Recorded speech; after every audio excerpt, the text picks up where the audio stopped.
이전 여기도 천국을 향해서 힘차게 달려가시길 바랍니다. 오늘은 우리가 요한계시록 6번째 시간으로 내 입의 검이라는 제목으로 같이 말씀을 나누도록 하겠습니다. 내 입의 검. 오늘 소아시아 7교회 중에 세 번째 교회인 버가모 교회에 대한 말씀입니다. 버가모는 그리스와 터키 사이에 있는 이 에게해 그 북쪽에 있는 큰 도시예요. 이 버가모는 지난주 우리가 살펴봤던 서머나 교회에서 한 100km쯤 떨어져 있는 곳인데, 이 지역이 원래는 로마의 속국이 아니었습니다. 그런데 로마가 끝내는 정복하게 되고, 그래서 이 버가모가 로마에 점령이 되면서 이 버가모가 소아시아 지역의 수도가 돼요. 그리고 에베소는 가장 이 부강한 도시였어요. 그러니까 지금 우리 행정 도시가 세종이죠. 모든 행정기관이 그걸로 넘어갔잖아요. 세종이 행정도시고, 그리고 수도로서 가장 이렇게 번화한 것은 서울이잖아요. 미국으로 비하면 더 좋겠네요. 미국의 가장 번화한 도시가 어디예요? 뉴욕이죠. 미국의 수도는 어디입니까? 워싱턴 DC. 그러니까 에베소는 마치 미국의 뉴욕 같은 곳이고, 이 버가모는 워싱턴 DC 같은 곳이에요. 그렇게 하면 이해하기가 쉬운데, 이곳에는 행정 수도다 보니까 모든 행정과 정치의 중심지였고, 그리고 로마의 이 신전들이 굉장히 많았어요. 그리스 로마 신전들이. 거기에 가장 대표적인 신이라고 하면 제우스인데, 이 제우스 신전도 여기 있었어요. 그리고 수많은 신전들이 여기 굉장히 많이 있었습니다. 지난주에 살펴봤던 서머나가 이 로마 황제 숭배 사상의 시작이었다면, 이 버가모는 가장 활발하게 꽃을 피운 도시예요. 로마 숭배 사상이. 그리고 여기는 이 학문적으로 굉장히 뛰어난 곳이었어요. 그래서 세계에서 당시에 두 번째로 큰 도서관이 있었습니다. 당시에 장서가 20만 권 정도 거기 있었다 그래요.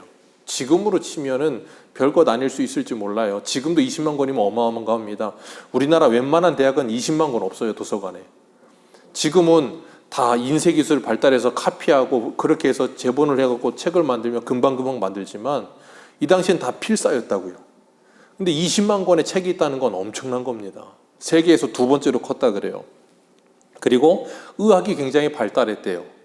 의학이 발달하다 보니까 의사들도 길러내고, 그 버가모 지역에는 이 치료의 신이 있었는데 그게 뱀신이에요. 이 아스클라피우스라는 뱀신인데, 우리 이 앰뷸런스 보면 앰뷸런스에 거기에 마크가 있죠. 그 마크가 나무에 뱀이 이렇게 휘감는 모습이에요. 그게 이 당시에 버가모에서 나온 그런 상징적인 이 마크예요. 그래서 군대도 군의관들이 여기다가 그거 달고 있잖아요. 지금도 그런 유래들이 계속 내려오고 있어요. 이런 배경 속에 이 버가모 교회가 있는 거예요. 그래서 오늘 12절 한번 보면 예수님을 뭐라고 소개하세요? 좌우에 날선 검을 가지시니 그랬어요. 좌우에 날선 예리한 검을 가지시니. 우리 한 군데 한번 볼까요? 히브리서 4장 한번 보겠습니다. 히브리서 4장.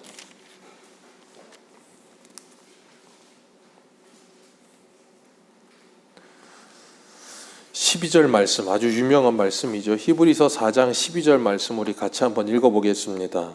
같이 읽습니다. 시작. 하나님의 말씀은 살아있고 활력이 있어 좌우에 날선 어떤 검보다도 예리하여 혼과 영과 및 관절과 골수를 찔러 쪼개기까지 하며 또 마음과 생각을 판단하시나니. 아멘. 하나님의 말씀은 살아있고 활력이 있어 어떤 검보다 예리하대요? 좌우의 날선 어떤 검보다도 예리하다. 그러니까 쉬운 말로 말하면 칼은 여러 종류가 있어요. 짐승 잡는 칼이 있고, 음식하는 칼이 있고, 그리고 의사들이 수술할 때 쓰는 칼도 있어요. 이 수술용 메스칼은 굉장히 날카롭습니다. 굉장히 잘 들어요. 제가 예전에 군 병원에 있을 때 이 발에 이 내성 발톱이라서 고름이 차면 그걸로 제가 스스로 째갖고 고름 짜고 막 그랬는데 엄청 잘 듭니다. 굉장히 예리해져. 근데 하나님의 말씀은 그렇게 예리하대요. 좌우에 날선 검이래요. 그래서 혼과 영과 관절과 골수를 찔러 쪼갠대요. 뭘 왜 찔러 쪼개겠어요? 우리의 영혼을 그렇게 다 찔러 쪼개서 우리 안에 있는 모든 죄들을 다 도려내고, 쉬운 말로 말하면 주님께서 우리의 의사 되셔서 우리의 영혼을 수술하시겠다는 거예요. 그래서 모든 이 안 좋은 종양 덩어리들은 다 제거해버리고 죄악 덩어리들은 다 제거해버리고 우리를 살려내기 위해서 좌우의 날성검을 가졌다. 그 말씀이에요. 오늘 본문의 버가모 교회를 향해서 예수님께서 내가 바로 그 좌우의 날성검을 가진 이다 라고 그랬어요. 왜요? 그 버가모 지역이 뭐가 발달했다고요? 의술. 뱀신이 고쳐준다라고 믿고 있는 그 사람들에게 말씀하시는 거예요. 뱀이 고쳐주는 게 아니고 누가 고쳐준다? 내가 너희들을 고친다. 그걸 주님께서 말씀하시는 거예요. 오늘 13절에 보면 내가 너희가 어디에 사는지 안다 그러세요. 주님은 서머나 교회에게도 그러고 에베소 교회에게도 그러고 계속해서 뭐라 그러시냐면 내가 안다. 이 말씀이 참 위로가 돼요. 내가 안다. 너 그렇게 믿음으로 사는 거 내가 안다. 아무도 몰라도 나는 안다 그러시는 거예요. 그러면서 네가 어디 사는지 내가 잘 안다 그랬는데 여기가 어디라고요? 버가모 지역이 이 로마 황제 숭배 사상이 굉장히 꽃피운 장소라 그랬잖아요. 그리고 신전도 제우스 신전부터 하고 신전들이 엄청나게 많아요. 그런 곳에 지금 버가모 교회가 세워져 있어요. 그러니 그런 버가모 교회가 얼마나 힘들겠어요. 그래서 13절 다시 한번 읽습니다. 시작.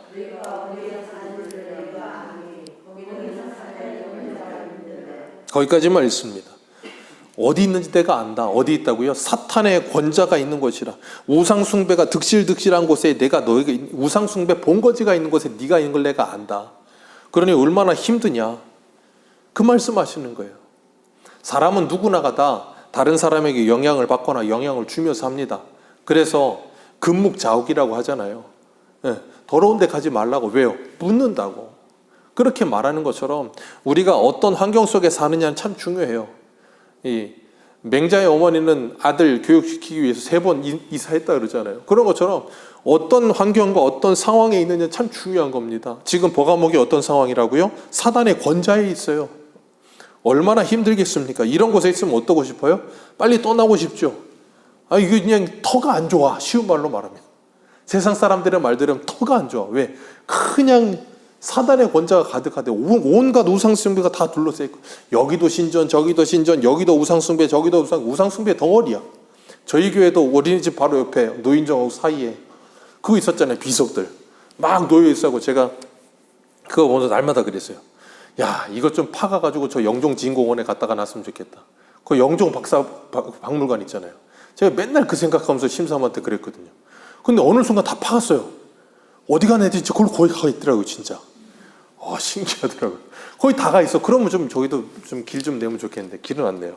어쨌든 간에 그런 거 볼 때마다 별로 그렇게 좋지는 않아. 거기에서 무슨 음산한 기운이 나와서 뭐 그런 거 아니에요. 그런데 그냥 보기가 안 좋아. 미관상. 노인정 앞에 있는 그거 돌로 만든 그것도 좀 사라졌으면 좋겠는데 별로 보기는 안 좋아요. 어쨌든 간에 사단의 권자 아래 교회가 둘러싸여 있대요. 그러니 얼마나 힘들겠습니까? 그런 곳에서 전도한다는 것도 쉽지 않을 것이고 그런 곳에서 신앙생활한다는 것도 쉽지 않아요. 왜요?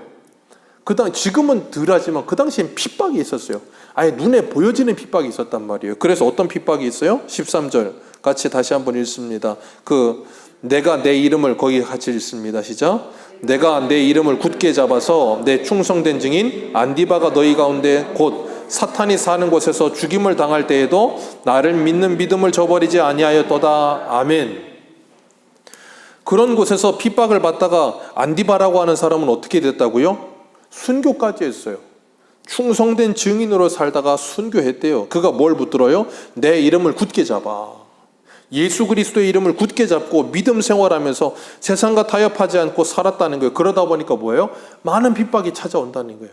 오늘날도 마찬가지입니다. 우리가 이 세상에서 믿음으로 산다는 거 쉽지 않아요? 이 세상, 주님이 만약에 우리 영종도 땅을 보시면 뭐라 그럴까요? 지금 이 세상을 보면 뭐라 그럴까요? 사단의 권자 아래 있는 버가모 교회 같다 그러지 않으시겠어요? 그런 세상 속에 살아요. 믿음 생활하다 보면 가정 안에서도 힘든 일이 있고요. 직장 생활하다 보면 직장 생활하는데 우상 숭배하는 사람들이 얼마나 많습니까? 그런 사람들하고 같이 같은 장소에서 일하고 산다는 거 정말 쉬운 일 아니에요. 정말로 괴로운 일입니다. 마치 버가모 교회와 같아요. 그런데 주님께서 그런 곳에 네가 있는 걸 내가 안다. 그리고 거기에서도 네가 죽기까지 순종하는 안디바와 같은 사람이 있었던 것처럼 그가 순종할 때도 너희들이 그 믿음을 저버리지 않고 믿음으로 살다가 충성된 증인으로 살다가 안디바가 먼저 순교당하는 걸 봤으면 보통의 사람들이라면 어떻게 되겠어요? 아니 누구 하나 예수 믿다가 죽어요. 예수 믿는다는 이유로. 그러면 교회가 어떻게 되겠습니까? 큰 요동이 온다고요. 야, 예수 믿다 이거 나도 죽는 거 아니냐? 큰일 나는 거 아니냐? 뭐 내 재산 빼앗기는 거 아니냐? 그런 생각하게 될 거라고요. 그러다 보면 사람들이 뭐예요? 엄청난 동요를 합니다. 엄청난 동요를 해요. 누가 핍박하지 않아도 자동으로 동요해요. 우리가 알잖아요. 지금 2년 동안 봤잖아요. 누가 죽이지 않습니다. 누가 뭐 그냥 막 뭐 하지 않아요. 그런데 코로나 때문에 엄청난 동요가 일어나요. 그리고 엄청난 동요로 인해 사람들이 떠나갑니다. 참 안타까운 모습을 보게 돼요. 이 충성된 중인 안디바는 그런 상황 속에서도 믿음을 지켰다라고 말을 하고 있어요. 그가 믿음을 지킬 수 있었던 이유, 그 예수 그리스도 이름을 굳게 붙잡았기 때문이에요. 저와 여러분들이 이 험난한 세상을 살아가면서 믿음을 지킬 수 있는 유일한 이유는 믿음의 주 온전케 하시는 그 예수를 날마다 바라보며 굳게 붙들기 때문인 줄 믿으시길 바랍니다. 왜냐하면 우리는 이 세상에 우상 숭배가 가득한 세상에 둘러싸여 있기 때문에 우리의 믿음이 얼마든지 흔들릴 수 있고요. 얼마든지 약해질 수 있어요. 그럴 때마다 우리는 뭐 해야 돼요? 하나님의 말씀을 봐야 되는 거예요. 하나님의 말씀을 들어야 되는 거예요. 하나님께 우리의 초점을 맞춰야 되는 거예요. 그러지 않으면 우리는 자꾸 세상의 소리에 자꾸 현혹이 돼요. 왜요? 우리가 예배 생활하는 거 하루, 뭐 일주일에 몇 시간이나 됩니까? 그 이외의 모든 시간을 세상에 살아요. 믿지 않는 사람들이 가득한 곳에 살아요. 그러니 우리가 듣는 말은 세상의 말들로 가득하단 말이에요. 그렇기 때문에 그런 말들로 가득한 세상 속에서도 우리가 하나님께 초점을 맞추고 있으면 하나님의 음성이 크게 들려요. 그러면 세상의 말이 잘 들리지 않습니다. 그런데 하나님의 말씀을 자꾸 듣지 않으면 세상의 말이 크게 들려와요. 그러다 보면 하나님의 말씀을 믿는 믿음이 아니라 뭘 믿어요? 세상의 말을 믿어요. 그리고 나면 그 세상의 말을 믿는 믿음으로 살아요. 성도도 그럴 수 있다니까요. 그러니까 어떻게 해요? 하나님의 말씀대로 따라 살지 않고 세상의 말을 따라 자꾸 살려고 드는 거예요. 왜? 그게 믿어지는 거예요. 그러니까 뭐 하게 돼요? 하나님과 멀어지고 교회와 멀어지고 점점 하나님의 말씀을 들을 기회는 사라지고 세상의 말로 뒤덮인 곳에 살게 되고 그게 전부인 것 같고 그렇잖아요. 누구든지 그래요. 어떤 상황에 딱 놔버리면 그 사방으로 보여주는 게 전부처럼 보인단 말이에요. 근데 그 사람은 거기서 들어다가 다른 곳에 딱 놔둬 놓으면 어때요? 그 사람의 시각이 넓어지잖아요. 그래서 어린 아이들도 예전에는 그런 말을 했잖아요. 뭐 외국 애들 많이 나봐가 왜 견문을 넓혀라. 좁은 뭐 마음이 좁아지고 시선이 좁아지면 안 된다. 뭐 그런 말도 하잖아요. 왜 그런가 하면 보이는 거 그것만 보고 그냥 그것만으로 판단하기 때문에 그래요. 그래서 우리는 견문을 넓히기 위해서 하나님의 말씀을 날마다 읽으셔야 돼요. 안 그러면 세상의 눈에 좁혀지고 세상의 말에 끝나버려요. 하나님의 말씀을 듣고 하나님의 이 말씀을 볼 수 있어요. 하나님의 시선에서 세상을 볼 수 있어요. 제가 늘 예를 들어드리잖아요. 저 백운산 가끔 가는데 백운산만 올라가도 세상이 달라 보여요. 이 밑에 있으면 내 눈에 보이는 게 전부인 것 같은데 백운산만 올라가도 영종도가 손바닥 하나에 다 가려집니다. 그렇게 조그매요. 그런데 그렇게 조그만 곳에서 그냥 아웅다웅하면서 죽이니 살리니 그러고 살아요. 얼마나 안타깝습니까? 그래서 우리가 우리의 시선을 그리고 우리의 마음을 환기시키는 일이 중요해요. 자꾸 환기시키셔야 돼요. 안 그러면 자꾸 한 곳에 머물러 있으면 큰일 나요. 그래서 뭐 해야 되냐면 기도하셔야 되는 거예요. 말씀을 보셔야 되는 거예요. 자꾸 빼앗기면 안 돼요. 마음과 생각이. 그래서 우리 한 군데만 읽어볼까요? 로마서 1장 17절 한번 보겠습니다. 로마서 1장 17절입니다.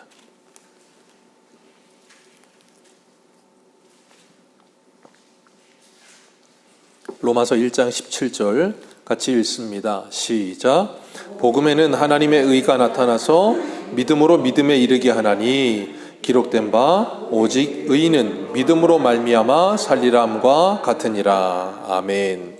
사도 바울이 하박국 말씀을 인용해서 이야기하고 있죠. 하나님의 복음에는 뭐가 나타나요? 하나님의 의가 나타나서 믿음으로 믿음에 이르게 하나니. 하나님이 주신 믿음이 우리로 하여금 뭐하게 한다고요? 믿음에 이르게 한다고요. 뭘로요? 복음으로. 그러니까 하나님의 말씀을 믿는 믿음을 가진 하나님의 사람들은 그 말씀을 날마다 주야로 묵상하며 그 말씀을 읽으며 어떻게 한다고요? 믿음으로 더 나아가게 된다는 거예요. 그래서 오직 의인은 그 믿음으로 뭘 믿으며?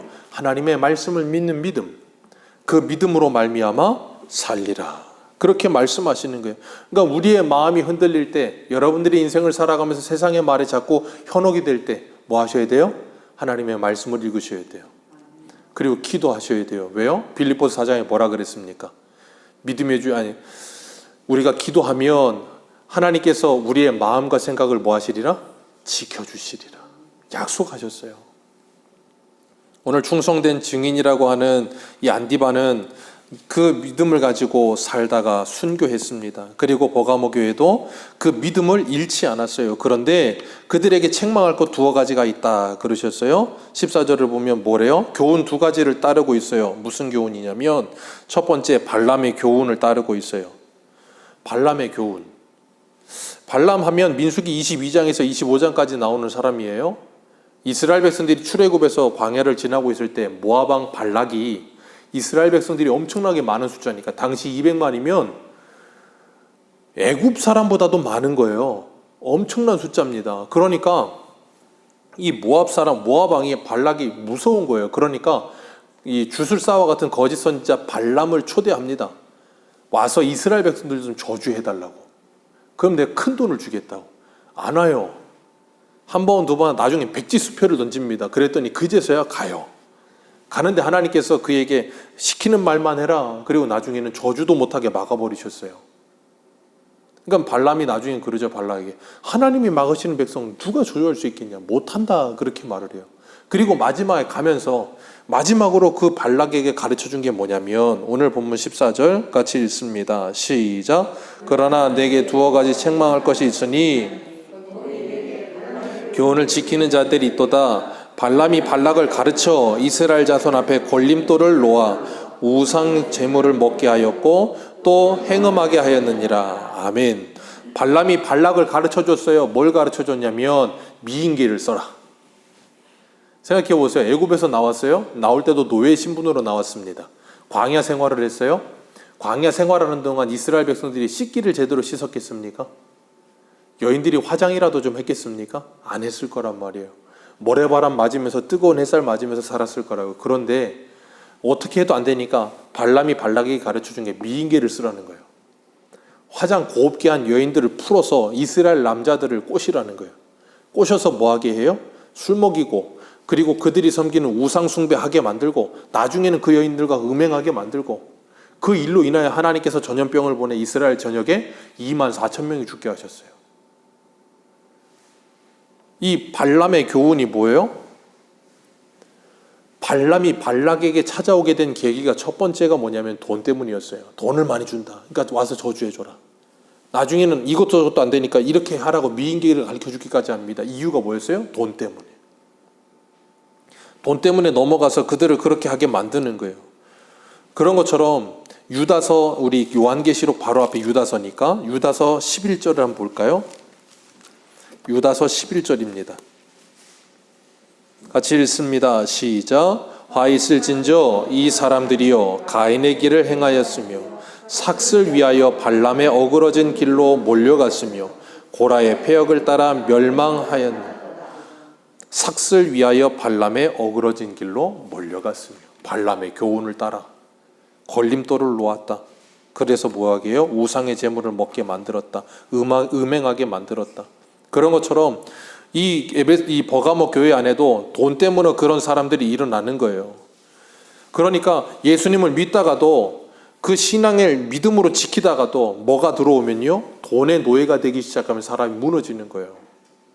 그런 일이 얼마든지 일어날 수 있어요. 돈뿐 아니라 음란의 노예가 돼도 무너지는 거예요.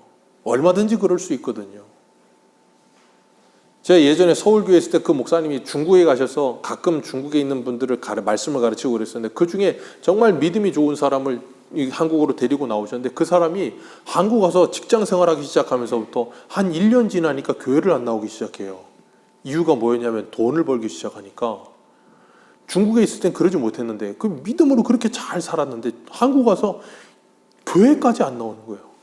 돈 때문에. 그게 뭐라고요? 발람의 교회는 넘어가는 거예요. 그리고 15절에 또 하나의 교훈이 있어요. 그 교훈이 뭐예요? 니골라다의 교훈이라. 우리 요한일서 할 때도 그랬고 이 니골라당에 대해서 에베소 교회에게도 그랬고 말씀하셨는데 그 니골라당이 뭐였어요? 영지주의라 그랬죠.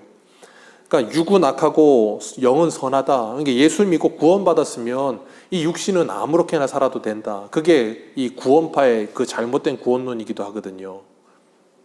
그러니까 우리가 예수를 믿기만 하면 구원은 따놓은 당상이다. 그러니까 됐다. 뭐 그런 식으로 가는 거예요. 그게 얼마나 잘못된 것인지 모르는 거예요. 여기 보면 니골라당의 교훈을 따르는 것이다 그랬어요. 그거 회개 안 하면 주님께서 오셔서 너희들과 싸우리라 그렇게까지 말씀하시는데도 그걸 무서워하지 않아요. 우리 한 군데만 읽겠습니다. 예레미야 7장 한번 보세요. 예레미야 7장. 예레미야 7장 4절.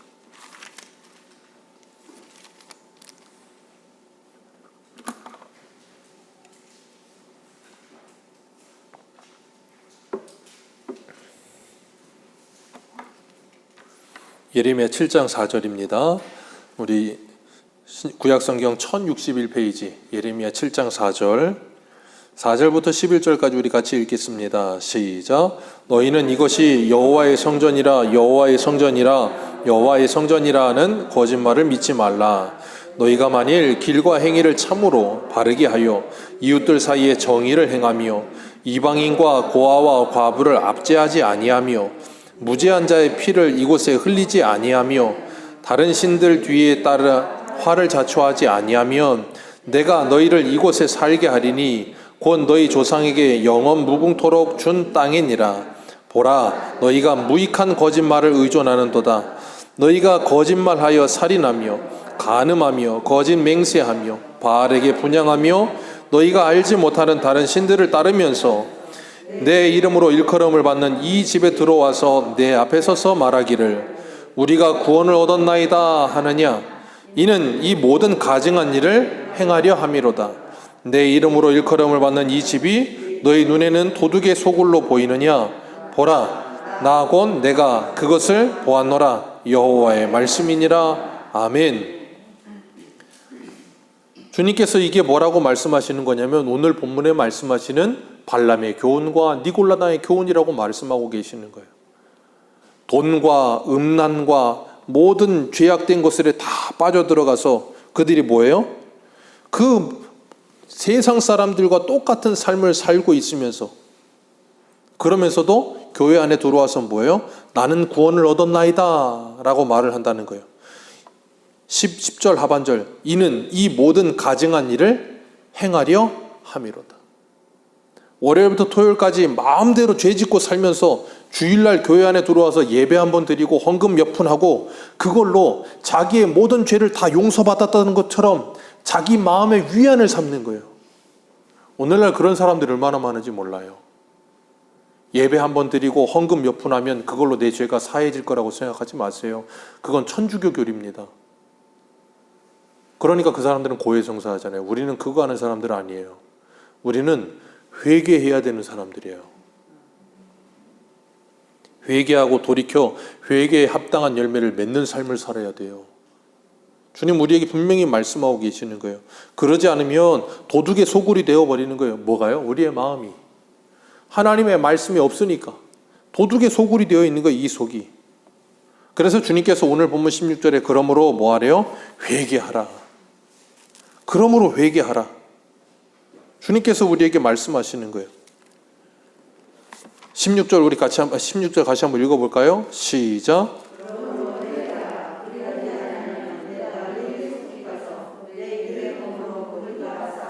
아멘. 그러므로 회개하라. 회개하지 않으면 내가 직접 가서 내 입의 검으로 너희들과 싸울 것이다. 내 입의 검이 뭐예요? 에베소에 말씀하시는 것처럼 성령의 검, 곧 하나님의 말씀의 검. 그 말씀으로 주님께서 찾아오셔서 싸우시겠다는 거예요. 싸우셔서 뭐 하실 건데요? 싸우는데 뭘 싸웁니까? 전쟁하는 거잖아요. 그러니까 하나님의 말씀을 듣고 회개하지 않는 자들은 주님이 직접 오셔서 싸우시겠다는 거예요. 싸워서 어떻게 하실 건데요? 우리들을 다 찔러 쪼개시는 거예요. 좌우 널씀검을 가지고 우리의 모든 죄악된 걸 다 드러내시겠다는 거예요. 그래서 주님께서 우리에게 계속 뭐 하시는 거예요? 말씀으로 찾아오시는 거예요. 말씀으로 찾아오셔서 우리에게 뭐 하게 하세요? 17절에 말하는 것처럼 귀 있는 자가 되어 성령의 교회들에게 하시는 그 말씀을 듣고 회개케 하시는 거예요. 그게 뭐예요? 우리에게 싸우러 오시는 주님인 거예요. 그렇기 때문에 그 말씀을 듣는 자, 성령이 임한 자 반드시 뭐 하게 되냐면 죄와 싸우게 되어 있는 거예요. 우리 안에 있는 죄와. 그게 뭐예요? 그게 회개예요. 주님께서 그렇게 회개하는 자들에게 17절에 두 가지를 주신대요. 첫 번째, 감추었던 만나를 주시고, 이 만나가 뭐예요? 우리는 잘 알죠. 예수님이 요한복음 6장에 말씀하셨죠. 하늘에서 내려오는 산떡, 요한복음 6장 51절에. 그가 누구라고요? 예수 그리스도라. 그 감추었던 그 만나를 줄 것이요. 그 감춰져 있대요. 그 감춰져 있는 것이 뭐예요? 밝히 드러나게 될 것이라는 거예요. 하나님의 진리의 말씀이 밝히 드러나게 될 거라는 거예요. 회개하는 자에게. 하나님의 나라가 감추어져 있다가 그에게 보여지게 될 거라는 거예요. 그렇기 때문에 귀 있는 자는 회개하라 주님 말씀하시는 거예요. 그리고 그런 자에게 주님께서 두 번째 주시는 게 뭐예요? 흰돌을 주시리라 그랬어요. 이 흰돌은 당시에 법정에서 사용하던 용어거든요. 항아리에다가 돌 두 개를 담아요. 흰돌과 검은돌. 그래가지고 어떤 죄인이 와서 그 심판을 하는데 그 사람이 배심원들이 그 사람이 죄인이라고 생각이 되면 검은돌을 들고 그 사람이 죄가 없는 무죄한 사람이다 생각되면 흰돌을 드는 거예요. 그러니까 여기 보면 이기는 그에게는 내가 뭐하리라? 흰돌을 주리라. 흰돌을 주리라. 그 말은 뭐예요? 죄가 없는 자니라. 그 이기는 자가 누구예요? 이기는 자가 누구예요? 저와 여러분들이요. 예수 그리스도를 믿는 자들, 귀 있는 자들. 그래서 로마서 8장 1절에 그러므로 이제 그리스도 예수 안에 있는 자에게는 결코 정죄함이 없느니라. 예수 그리스도를 믿는 자만 이기는 겁니다. 그 믿음이 세상을 이기는 거예요. 그거 외에는 이길 수 있는 방법이 없어요. 그래서 오늘 본문의 13절에 충성된 증인이었던 안디바가 순교할 때까지 뭘 붙들어요? 내가 내 이름을 굳게 잡아. 예수 그리스도를 굳게 붙들어. 예수 그리스도를 굳게 믿는 믿음이 있기 때문에 우리가 뭐예요? 이 세상을 이기는 거예요. 그것 없으면 못 이깁니다.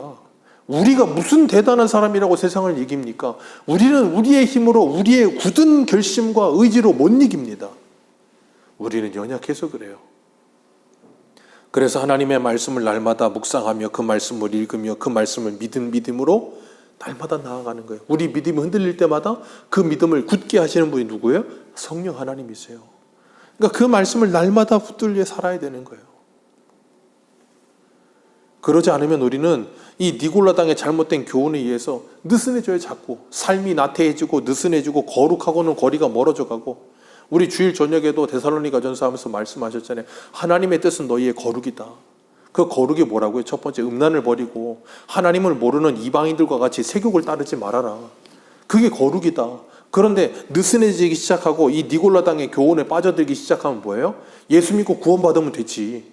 뭘 그렇게 열심히 사냐? 그럴 필요 없다. 그러면서 점점 뭐하게 만들어요? 대충 살게 만들어요. 나태하게 만들어버려요. 그게 얼마나 무서운 건지 몰라요. 성도들의 신앙을 점점 나태하게 만드는 거예요. 발람의 교훈도 마찬가지고. 그런 잘못된 교훈에서 돌이켜 정신을 차리고 뭐하라? 회개하라. 주님 우리에게 말씀하시는 그 주님 오늘도 우리에게 찾아오셔서 끊임없이 말씀의 검으로 우리와 싸우고 계세요. 우리의 죄악된 모습과 싸우고 계시고, 날마다 그래서 우리 안에 있는 모든 죄악된 것들을 끊어내시며 우리 안에 하나님의 사람답게 변화되어져 가도록 우리를 이끌어가고 계세요. 그 주님의 말씀을 날마다 귀 있는 자 되어서 들으시고 회개하며 주님 앞에 더욱더 거룩하고 순결한 그리스도의 신부들로 세워져 가시기를 주님의 이름으로 축복합니다. 그게 하나님의 뜻입니다. 기도하겠습니다.